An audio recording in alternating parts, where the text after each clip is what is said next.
I know a lot of you guys looked at this video before you clicked on it and said, "Oh no! The big mean man that talks shit about all my favorite bands is touching Avenged Sevenfold. Fuck!"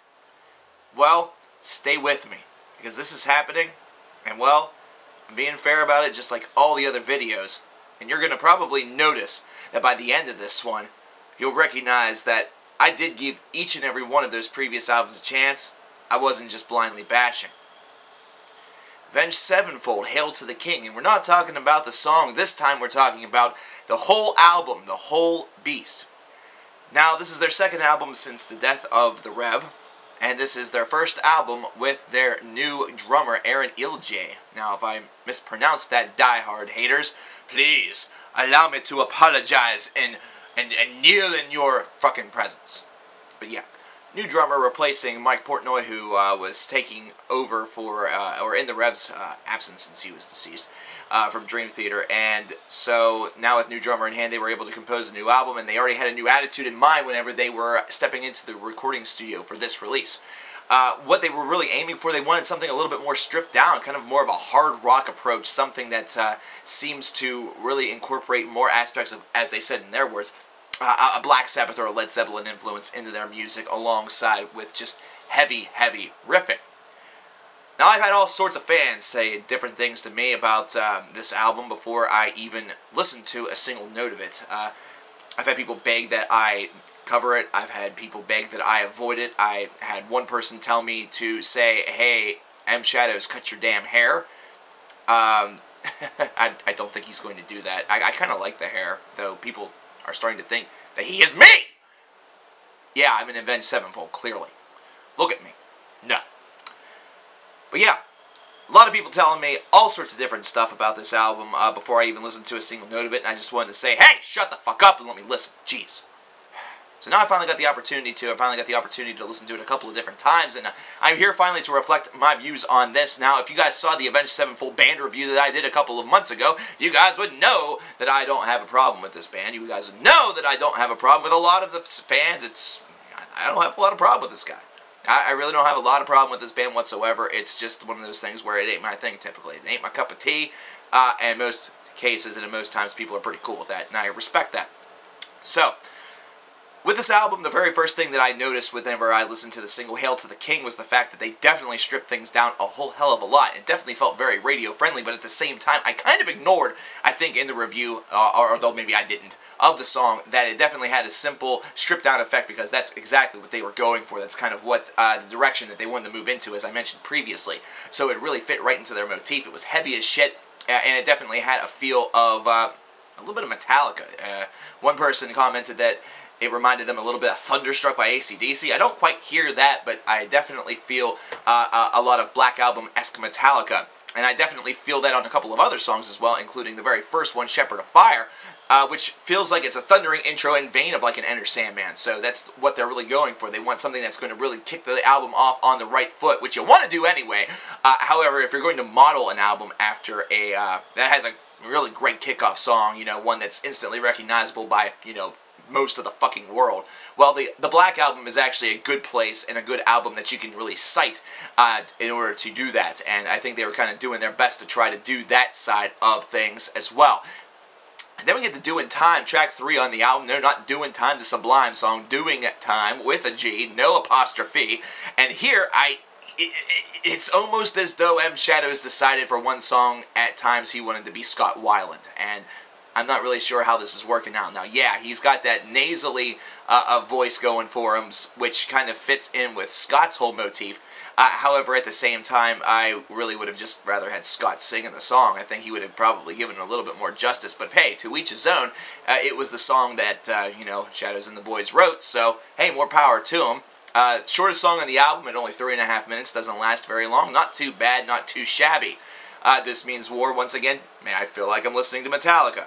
And then we get to Requiem. Requiem is a little bit different. It's kind of a little bit of a softer number. Crimson Day is even softer than that. I think I have that reversed or something like that. But with Crimson Day, it just... I don't know. It's almost as though they did their best impression of an 80s hair metal band and really opted to try to write a ballad. And Crimson Day was kind of that idea. And it also has themes that almost would surround a power metal ballad a little bit, or just an epic ballad, period. So there you go. But then we get the Heretic. Whenever we get the Heretic, the wheels on this album's momentum start to feel like they're treading down some very familiar track. And this is where, quite honestly, up until this point, I'm kind of alright with this thing. In fact, I'm kind of digging it. And I have no problem with the song Heretic either. It's just the fact that I've heard this song before. Sort of, kind of, maybe. Because the verse riffs sound a lot like Symphony of Destruction by Megadeth. And the chorus riffs sound a lot like something that you would hear or that was extracted and modified from Hangar 18 from Megadeth. Kind of interesting. Kind of weird. It was one of those things that I noticed almost instantaneously, and it kind of bothered me a little bit. That's the thing. Still a decent song, but a bit too familiar. And then we got to the introduction of Coming Home and the song itself, and then it starts to hit me. Then all of this elation, all of this joy, all of this, surprise that I'm getting from this album is starting to come to a screeching halt. Because with Coming Home, I have gone from the Megadeth discography and now jumped to Iron Maiden's The Number of the Beast. And it's getting to the point where with these two songs, it's pretty darn noticeable. It's something where if you've listened to both Megadeth and Iron Maiden, and if you've listened to those songs enough times, you can hear what I'm talking about. And that became very bothersome to me. It's something that really started to bog this thing down a little bit. The wheels began to fall off a little bit. I could have shut the thing off right then and there if I really wanted to, feeling as though metal itself had basically just seen a con artist and had it come through and dispose its crimes upon all of us and leave us with this album that people will no doubt praise. But instead I decided to cautiously tread onward, and I'm very happy that I did. Because Planets is probably one of the most original songs on this album, if not the most original song on the album. Not to mention it's fresh as hell. Really, really enjoyed this. For some strange reason, whenever I looked at this song, just by title, without even listening to a single note, I immediately thought of the band Death. I thought of the song Vacant Planets. Now, while this is definitely nowhere a ripoff of Death or anything like that, in fact, it doesn't even touch Death whatsoever, it's one of those things where it has enough dissonance, a little bit of discord in it. It has something that just seems a little bit, new, interesting, fresh. Something is off about it that's, actually on, if that makes any sense, which it should. It's something about this song that just tonally sounds a little bit different. And that little bit of difference makes a whole hell of a lot of difference.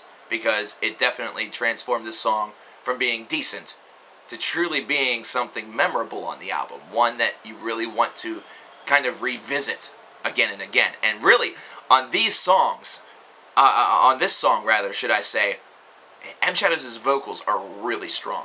There's a lot of strength behind his vocals on this track. It's almost as though this is one that they worked very, very hard on. They definitely gave this a lot of consideration. They wanted this to really sound epic. They really wanted this to have a lot of girth behind it. And if that is the case, then good on you, because it worked. Finally, we get to Acid Rain. We get to the final track on this album. I'm not covering deluxe editions and all that shit. Just give me the basic platter, the poo-poo platter, and I will devour it.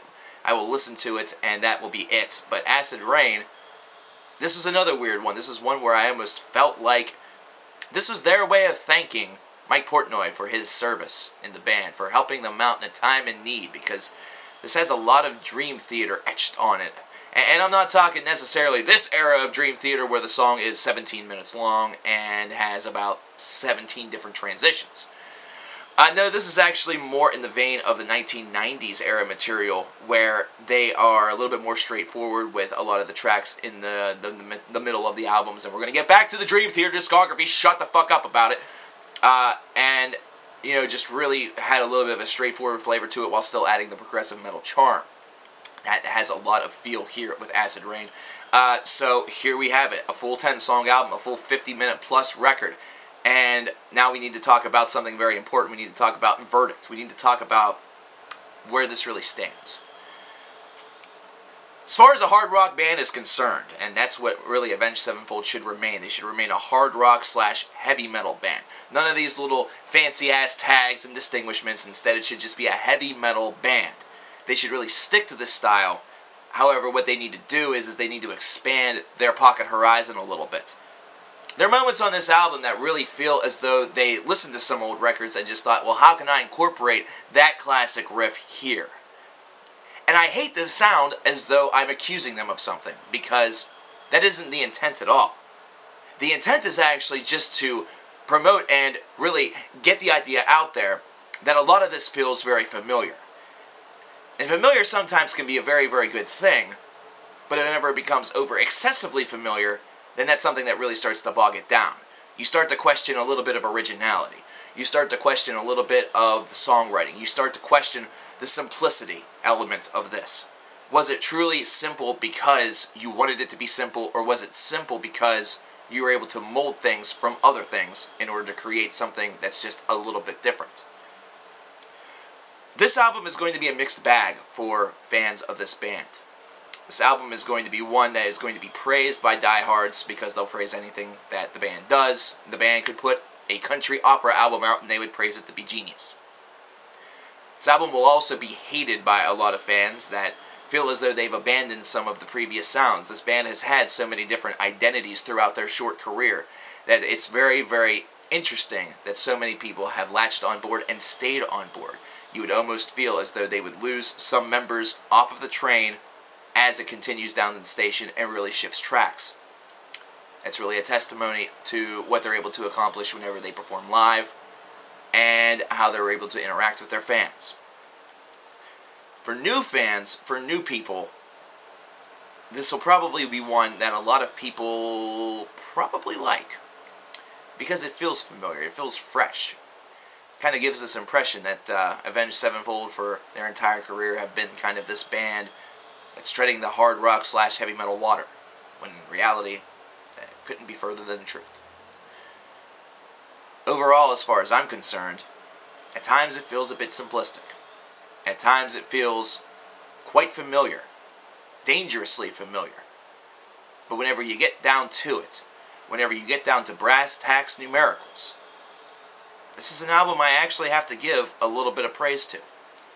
I have to give it an 8 out of 10.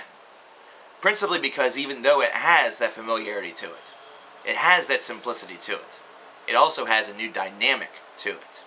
Something that's fresh for A7X. Something that they've done before in small doses, in small droves, but something that they finally just sat down and attempted an entire album around. And in moments, it really kind of works. In other moments, it just feels way too close to being a carbon copy of something we've heard 20 years ago or so. And while they were really going for a lot of influence whenever it came to their writing, it tread the line a little too close.